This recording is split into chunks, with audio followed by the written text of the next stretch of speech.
Hello there, this is Tamil, and today I wanted to go over composition for characters. How can we use composition to make characters stand out? How do we use it to make it feel things? How do you show emotion through composition? You don't have to draw characters very well for this to work, and that's probably one of my favorite parts is because it's like a separate skill they can use no matter what level you are going to be at as an artist. So let's just get started. I'm using Clip Studio Paint in simple mode. If you don't know what simple mode is, I actually made a video before this one about simple mode, which I'm really enjoying lately. So let's just get started. So a very classic thing that I see posted online and in Instagram or any other social media platform. And again, when I say I see this, that doesn't mean it's like a bad thing. They just have full-on body character that you can see in here, and usually it's framed kind of like this. That's cool, like this is not bad, but also it doesn't really tell you a lot about the character, right? And the first thing I think about is grounding my character so they have a floor to stand on, and that gives them a little bit more depth. Also, we can give them a more space to the left and to the right. Sometimes giving more space at the top, so where the head is, like it's really important to not do this. Like this is this is not good. Don't cut off the character's head. If you do this and give a little bit more space at the top, so it kind of flows in here, that's also very good and it feels more nicely when you do that to your character. Also, you can obviously crop it. So I see a lot of people do a lot like full body, right? They do full body, they draw the character, it's good. They have all these details, but if you want to have more intimate, like a personal relationship with somebody, you don't look at them like this, right? You don't you don't look at a person all the way. Most of the time when you talk to someone who's close to you or your friends or your coworkers or whoever it might be, a lot of times you only see this part. Like you just see this when you stand next to them, or sometimes your eyes can just cover this part. We have a full body. Sometimes it's nicer to have a more close-up, so we have a more like a torso part, and then we have a portrait, so we have very close. So let's say if you're painting somebody and the character, this is more intimate, it will have more emotional impact on a person who's looking at your artwork. It can also be a very wide image, right? That will give you more like space, for example.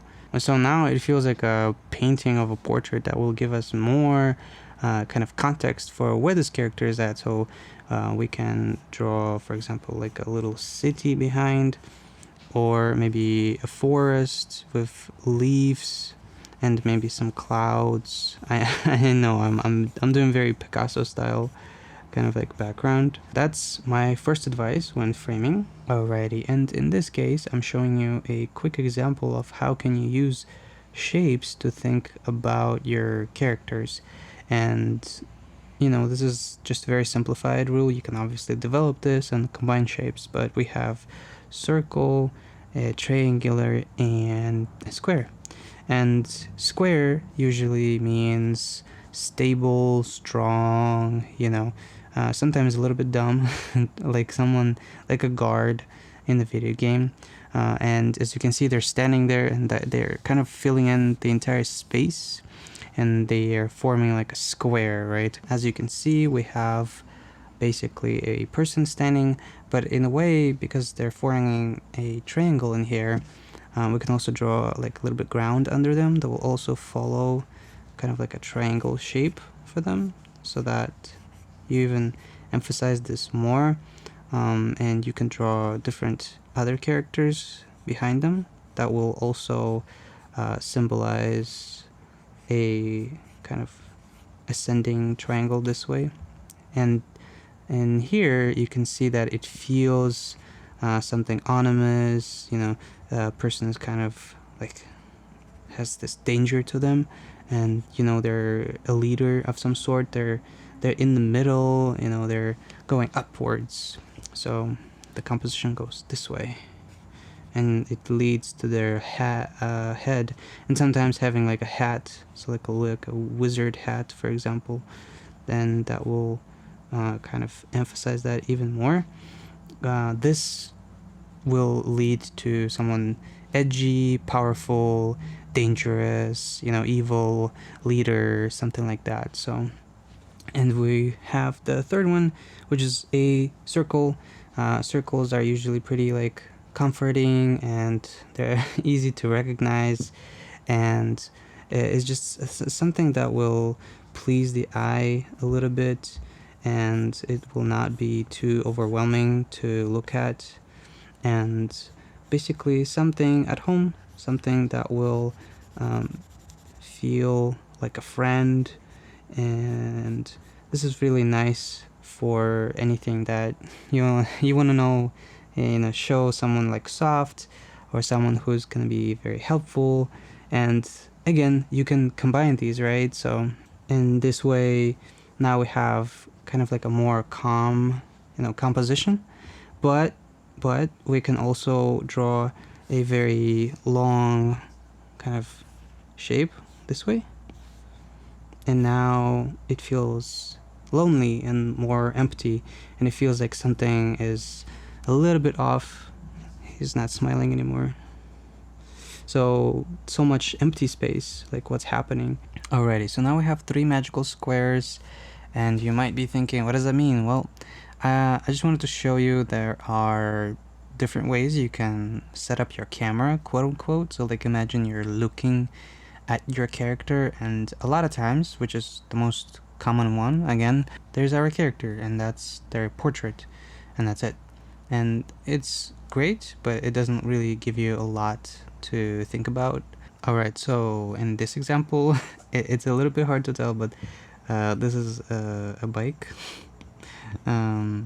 I know it could look a little better, but we look down at them, and it kind of feels like a little bit smaller, like we're watching them, we're above them, we're in control of that character. So now we have a third example from below, and our camera is now facing up, and it's looking at the character, and so this feels more, let me fix this part. Now feels more like they're up there. They're taller than us, they can punch us down, they're more important, they're dangerous, and of course everyone's favorite, not really my favorite, the rule of thirds that everyone kind of overuses at this point. Everyone keeps talking about it like it's the holy grail, and a lot of times people actually disproved it, saying it's all kind of like made up and it doesn't exist. But people still use it, and it's still like a very easy way to work within composition, and you can divide any composition into 9 squares that are equal, drawing the lines here. Most of cameras these days, they even have this, and all you can do is literally just place significant points where the crossing is at, and that will give you like a very simple composition to work with, and you don't really have to think about composition that much. Person looking down here, we have a house over here. Honestly, I would probably add a little bush. That's kind of the general rule, is put important stuff where the circles collide. And honestly, I'm not really like huge fan of this because it's kind of overused, but you can use it like as like a starting point, and then you can remove it and kind of like, oh, okay, let me maybe play around with it a little more and add more to it. And I think that's like the nice way to see what you can do with your art. So thank you so much for watching. I hope you learned something. I hope this tutorial was useful. I made a quick article on Clip Studio Paint. You can check it out in the description. If you have any questions or any other cool tips that you use when creating character stuff, please let me know. I would love to hear it. Thank you so much, and happy painting.